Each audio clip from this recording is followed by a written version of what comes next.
Hello friends, तो आज के इस वीडियो के अंदर हम टेबल्स बात करेंगे। एचटीएमएल के अंदर टेबल्स कैसे बनाते हैं।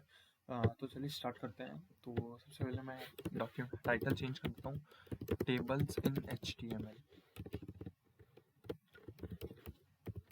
हाँ, अब बॉडी टैग के अंदर में आके सबसे पहले टेबल, मुझे टेबल्स बनानी है एचटीएमएल के। तो टेबल्स बनाने के एचटीएमएल के अंदर सबसे पहले एक ओपनिंग एंड क्लोजिंग टैग होता है, टेबल कहते हैं जिसे। Table opening and closing tag होता है। ये जो टेबल टैग होता है ये आपका बताता है कि आपको टेबल बनानी है एचटीएमएल के अंदर। ये स्टार्टिंग एंड क्लोजिंग टैग होता है, इसके अंदर ही आप अपनी टेबल डिसाइड करते हो। इसके अंदर ही आप अपनी टेबल डिसाइड करते हो। टेबल बनाने के 3 टैग्स होते हैं। सबसे पहले टेबल टैग तो यूज होता है, उसके अलावा 4 टैग्स होते हैं। मतलब टेबल टैग तो एक हो गया और 3 टैग और होता है। T R, T head, T D. T R, T head और टी डी। इसको मैं ऊपर कर लेता हूँ। ये मैंने एल्ट एरो से किया है। और एक टेबल कमेंट कर देता है। टेबल टैग तो आपका ओपनिंग एंड क्लोजिंग बताता है कि यहाँ से टेबल स्टार्ट हो रही है, बिगनिंग और एंड बताता है टेबल की। टीआर आपका बताता है कि रो ऑफ टेबल, मतलब कि आपकी रो है उसको आपकी डिफाइन करता है टेबल की। टी हेड आपका डिसाइन करता है हेडर सेल, जो आपका मेन हेडिंग होती है ना हर एक कॉलम की, वो आपका टी हेड डिसाइन करता है। और टी डेटा क्या डिसाइड करता है, डेटा सेल, जो आपकी डेटा होती है टेबल्स के अंदर, वो आपकी डिसाइड कैसे होती है, इसकी हेल्प से होती है। मतलब आपकी हर एक रो जो होती है उसके अंदर आपका टी हेड हो सकता है या टी डेटा हो सकता है। तो आपको टेबल के अंदर सबसे पहले टी रो बनानी पड़ती है। एक रो को आप टी आर की हेल्प से बनाते हैं। और मेरी जो फर्स्ट रो होगी उसके अंदर टी हेड होगा, मतलब हर एक कॉलम की हेड। अब जैसे मुझे 4 कॉलम्स बनानी है तो मुझे 4 टी हेड चाहिए पड़ेंगे। हर एक कॉलम की एक हेडिंग होती है, तो टी हेड। तो मैं बना देता हूँ हेडिंग। जैसे मैंने बनाई सीरियल नंबर के नाम से, एक स्टूडेंट नेम के हिसाब से, सॉरी प्रोडक्ट नेम के हिसाब से बना लेते हैं। प्रोडक्ट नेम के हिसाब से बना लेते हैं। एक बना ली प्राइस के हिसाब से मैंने, और एक टी हेड बना ली मैंने क्वांटिटी के हिसाब से। हाँ, तो आप देख सकते हो कि मेरी हेडिंग बन चुकी। ये मेरी एक रो है, ये मेरी एक रो है, और एक रो के अंदर मेरी 4 हेडिंग बन चुकी। Serial number, product name, price और क्वांटिटी। तो कैसे बनाई मैंने एक रो, टी आर की हेल्प से। देखो लिख भी रखा, T R element represent a row of cell in a table. एक जो सेल होता है, एक जो रो होती है, वो टी आर की हेल्प से बनती है। और हर एक रो के अंदर जो हेडिंग होती है, जो हेडर सेल होती है, जो मेरी हेडिंग होती है हर एक कॉलम की, वो मेरे कैसे बनती है, टी एच से बनती है। ठीक है, ये मेरी फर्स्ट कॉलम हो गई। अब मैं चाहता हूँ कि इसके फर्स्ट रो हो गई, अब मैं चाहता हूँ इसके अंदर 4 रो हो। तो मुझे कितने चाहिए पड़ेंगे, 4 डेटा की रो हो, तो मुझे 4 टी आर और चाहिए पड़ेंगे। मैंने 4 टी आर बना दिया। और उन 4 टी आर के अंदर 4 कॉलम है, तो 4 कॉलम के अंदर 4 डेटा होने चाहिए। तो डेटा कैसे बनाते हैं, टी डी की हेल्प से। टी डी की हेल्प से डेटा बनाते हैं। तो 4 टी डी के होंगे, तो टी डी 1 सीरियल नंबर। जैसे जिस ऑर्डर में आपने ये डिफाइन किया ना, जिस ऑर्डर में आपने ये डिफाइन किया, इसी ऑर्डर में आपको ये लिखना पड़ेगा। क्योंकि एचटीएमएल उसको उसी हिसाब से रेंडर करेगा कि इसके नीचे इसको लेके आएगा, उसके नीचे उसको लेके आएगा। जैसे मैंने टिका T D boat speaker, T D 1000 रुपए, और क्वांटिटी मैंने लिख दिया 10। तो आप देख सकते हो उसी हिसाब से हो गया। अगर मैं इसको ऊपर कर देता हूँ, जैसे मैं बोट स्पीकर को नीचे लेके आता हूँ, तो वो उसी हिसाब से रेंडर करेगा। उसको उसको ये नहीं पता चलेगा कि मेरा किस हिसाब से यूनिट मैच हो रही, किस हिसाब से मेरा मैच हो रहा है, वो नहीं। वो उसी हिसाब से करेगा कि सीरियल नंबर को इसके नीचे, फर्स्ट वाले को फर्स्ट, सेकंड वाले को सेकंड, थर्ड वाले को थर्ड, फोर्थ वाले को फोर्थ। तो लेकिन आपको ये ध्यान रखना पड़ेगा, नंबर,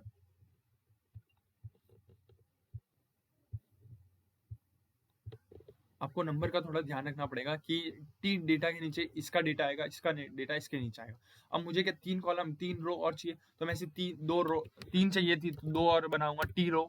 एक और टी रो बनाई मैंने। मैं इसी को कट कॉपी पेस्ट कर लेता हूँ। जब तक आप खुद बनाइए कैसे बनानी। एक कॉलम आप बनाइए फोन के नाम की, फोन के हिसाब से बनाइए। तो मैं इसको ऊपर कर देता हूँ सबसे पहले तो, सॉरी, इसको मैं ऊपर कर देता हूँ। हाँ, हाँ, इसको भी मैं ऊपर कर देता हूँ। सेकेंड आईडी बना देता हूँ अब मैं फोन की।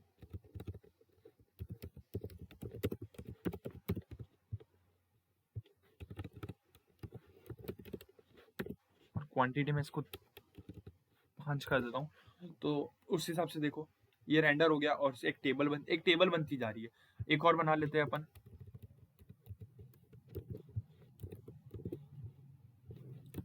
तीन स्मार्ट वॉच 1500 और 5, तो ये हो गया। ये मेरी टेबल बन गई,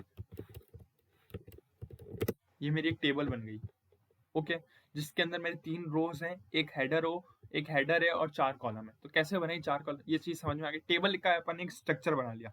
अभी स्टाइलिंग कुछ नहीं करी, एक टेबल का स्ट्रक्चर बना लिया। स्टाइलिंग भी सीखेंगे। कुछ इनबिल्ड एट्रीब्यूट्स होती है HTML के अंदर, जिससे आप स्टाइलिंग कर सकते हो। नहीं तो आप CSS की हेल्प से भी स्टाइलिंग कर सकते हो। अपन HTML के कुछ इनबिल्ड उसकी एट्रीब्यूट्स की बात करेंगे, उनसे स्टाइलिंग कैसे कर सकते हैं। और अपन CSS की हेल्प से भी स्टाइलिंग सीखेंगे टेबल में। ओके, तो एक बार तो आपको ये पता होना चाहिए टेबल का स्ट्रक्चर कैसे बनाया मैंने। क्या 4 टैग की हेल्प से बनाना है, टेबल, TR,Thead और Tdata। टेबल की हेल्प से आपका बिगनिंग और एंड पता चलेगा। TR की हेल्प से आपका एक रो पता चलेगा कि एक रो के अंदर क्या है, एक कितनी रोज है। Head से पता चलेगा जो आपकी हेडिंग होती है उसके बारे में पता चलेगा। और Data की हेल्प से आपका डेटा इंसर्ट होगा इसके अंदर। ठीक है, अब कुछ एट्रीब्यूट्स होते हैं इसके अंदर, अपन उनकी बात करते हैं। सबसे पहले होता है एक एट्रीब्यूट रो स्पैन, जो काम करता है कि आपको नंबर ऑफ जो रोज होती है उसको मर्ज करने में हेल्प करता है। जैसे मान लो मैंने इसके अंदर लिख दिया रो स्पैन, इसके अंदर नहीं, इसके अंदर लिख दिया रो स्पैन 2। तो देखो क्या किया इसने, क्या किया इसने अंदर, मैंने लिखा इस वाले सेकंड रो जो है इसके अंदर मैंने इस 1 के अंदर लिख दिया रो स्पैन 1। तो इसने क्या किया, जो मेरी 2 रो थी फर्स्ट और सेकंड, उनके अंदर एक सेम वो लेके आ गया। रुक जाओ, मैं एक बार इसकी स्टाइलिंग, पहले स्टाइलिंग एट्रीब्यूट्स बता देता हूँ, उससे आपको रो स्पैन और कॉलम स्पैन समझने में ज्यादा हेल्प होगी। वो आपको पता चलेगा क्या होता है। सबसे पहले अपन एक पढ़ते हैं, अपन बीजी कलर पढ़ते हैं। एक होता है बीजी कलर। बीजी कलर को पढ़ते हैं। टेबल के अंदर मैं लगाता हूँ सबसे पहले एक एट्रीब्यूट बीजी कलर।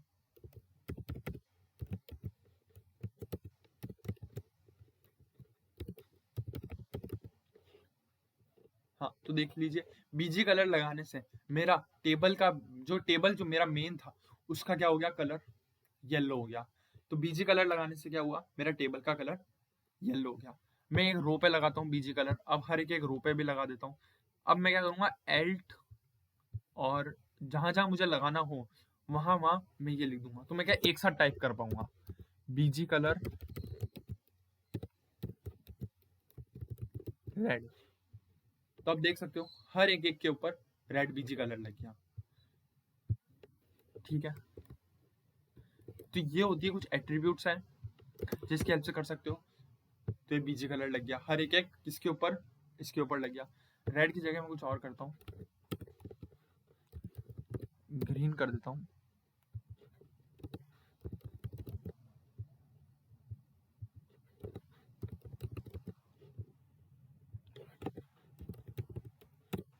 ठीक है, ग्रीन कर दिया।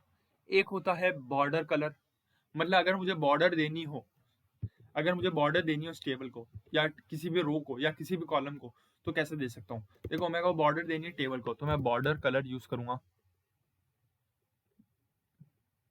बॉर्डर यूज कर लिया, 2 पिक्सल सॉलिड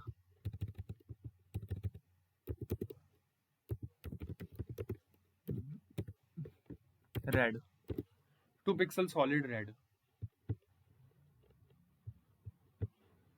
तो देख सकते हो इसके अंदर एक बॉर्डर लग चुकी है। अभी कलर ग्रे लगा है, तो इसके अंदर यस, हाँ, बॉर्डर दे दी। बॉर्डर कलर यूज होता है कलर देने के लिए। बॉर्डर कलर यूज होता है बॉर्डर की कलर देने के लिए। तो मैं रेड देता हूँ, तो देखो रेड यूज हो गया इसके अंदर बॉर्डर कलर। हाँ, तो बॉर्डर देने के लिए 2 पिक्सल यूज किया और बॉर्डर कलर देने के लिए रेड यूज किया। तो आप ऐसे यूज कर सकते हो। तो अभी अपन ने कितने एट्रीब्यूट्स के बारे में पढ़ा इस वीडियो के अंदर, बीजी कलर या बॉर्डर और बॉर्डर कलर एट्रीब्यूट के बारे में पढ़ा। हाँ, और भी एट्रीब्यूट्स होते हैं। जैसे एक एट्रीब्यूट होता है मेरा सेल पैडिंग, सेल स्पेसिंग, रो स्पेल, बॉर्डर हो गया, बीजी कलर हो गया, विद हाइट ये भी होता है, विद और हाइट देने का कलर। ये अपन इमेजेस में सीखेंगे विद और हाइट वाला एट्रीब्यूट थोड़ा। हाँ, अब अपन समझते हैं रो स्पैन कॉलम स्पैन के बारे में।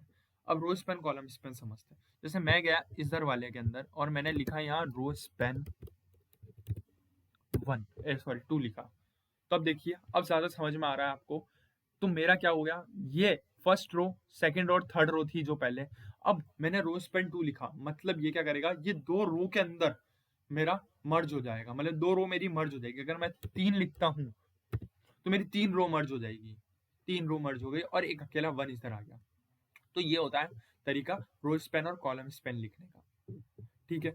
लेकिन ये उसी रो में रही है, देखो मैंने 1 लिखा, लेकिन ये 2 आगे शिफ्ट हो गया, मोबाइल फोन आगे शिफ्ट हो गया, 15,000 आगे शिफ्ट हो गया और 5 भी आगे शिफ्ट हो गया।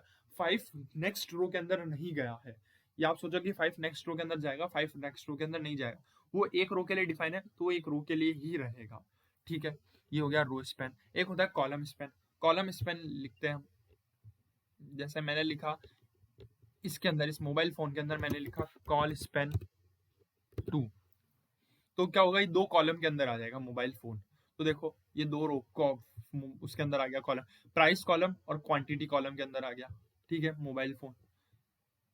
ये चीज समझ में आ गई। तो रो स्पैन कॉलम स्पैन समझ में आया। रो स्पैन क्या करेगा, उतनी ही रो को मर्ज कर देगा जितने नंबर आपने लिखे, और कॉलम स्पैन क्या करेगा, उतने कॉलम्स को मर्ज कर देगा। मोबाइल फोन जैसे अपन ने लिखा कॉलम स्पैन 2, तो इसने 2 कॉलम्स को मर्ज कर दिया, प्राइस और क्वांटिटी वाली को, ठीक है। एक एट्रीब्यूट और होता है, इधर लिख लो अलाइन। एक और अलाइन एट्रीब्यूट लिखो, सेंटर। शायद ये मैंने बता दिया अलाइन एट्रीब्यूट। तो अलाइन एट्रीब्यूट क्या किया, देखो इस टेबल को इसने सेंटर में अलाइनमेंट दे दिया, इस टेबल को इसने सेंटर में अलाइनमेंट दे दिया। अगर आप चाहो लिखना चाहो कि ये इधर लिखो अलाइन सेंटर, तो देखिए क्या होता है, अलाइन सेंटर से इधर नहीं, सॉरी, टी हेड में इधर लिखिए एक बार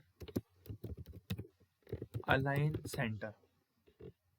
तो देखिए जब आपने लिखा टीडी के अंदर अलाइन सेंटर, तो देखिए टेक्स्ट अलाइन सेंटर हो गया, टेक्स्ट अलाइन सेंटर हो गया मेरा ये। लेकिन सीएसएस के हेल्प से भी लगा सकते हो आप ये। वैसे सारी प्रॉपर्टीज आप बीजी कलर, बॉर्डर, बीजी, ये सारी प्रॉपर्टीज आप सीएसएस के हेल्प से भी लगा सकते हो, लेकिन मैंने बता दिया क्योंकि इसके अंदर एट्रीब्यूट्स डिफाइन थे, ठीक है।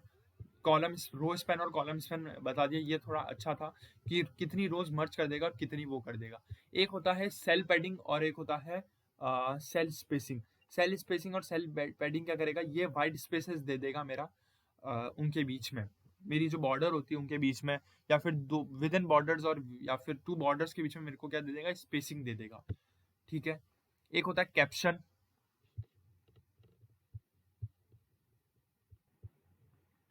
एक होता है कैप्शन। कैप्शन सीखते हैं, देखो अगर टेबल के ऊपर जैसा आप लिखा होता है ना, फिगर दिस रिप्रेजेंट दिस, अगर आपको वैसे टेबल के ऊपर लिखना हो, यहाँ लिखना हो, अगर टेबल के ऊपर, एक तो आप कर सकते हो यहाँ पैराग्राफ टैग दे दो और लिख दो और फिर उसको टेक्स्ट लाइन सेंटर कर दो, लेकिन वो अच्छा नहीं लगेगा। एक टेबल का इनबिल्ड होता है टैग होता है, कैप्शन टैग होता है। कैप्शन टैग को आपको टेबल टेबल टैग के अंदर ही लिखना होता है। जब आप सारी सारी रोज अपनी डिफाइन करते हो उसके ऊपर लिख दो कैप्शन टैग। कैप्शन टैग के अंदर होता है कि product list with price and quantity. तो यहाँ मैंने लिख दिया product list with price and quantity. तो टेबल का वो हो जाएगा कि किस, या टेबल किसको रिप्रेजेंट करता है, तो कैप्शन वो देने में हेल्प करता है। देखो caption element represent the title of the table, then and if it is a parent then it's a table element, okay. तो कैप्शन के बारे में ये हो गया। कैप्शन की भी आप सीएसएस लगा के इसको डिफाइन अच्छा कर सकते हो। तो ये होता है टेबल के बारे में, जिसके अंदर अपन ने इसके एट्रीब्यूट्स देखे, को रो स्पैन कॉलम स्पैन देखे, आप कैसे एक टेबल को डिफाइन कर सकते, कैसे टेबल का स्ट्रक्चर बना सकते हो, टी रो, टी हेड, टी डेटा और इसकी हेल्प से, ठीक है। तो आप अपनी ही ऐसे कुछ अमेजिंग टेबल्स बनाओ जिसके अंदर आप अपने स्टूडेंट की लिस्ट रखो, उनका नाम, उनका रोल नंबर, उनकी एज, उनकी डेट ऑफ बर्थ, और एक ऐसे टेबल बनाओ और आप उसको सीएसएस दो, एक अच्छी टेबल बनाओ, ठीक है। उसकी ऐसे इसी की हेल्प से सीएसएस दो, कलर थोड़ा अच्छे चूज करो, बॉर्डर बनाओ, पैडिंग दो, स्पेसिंग दो, ठीक है।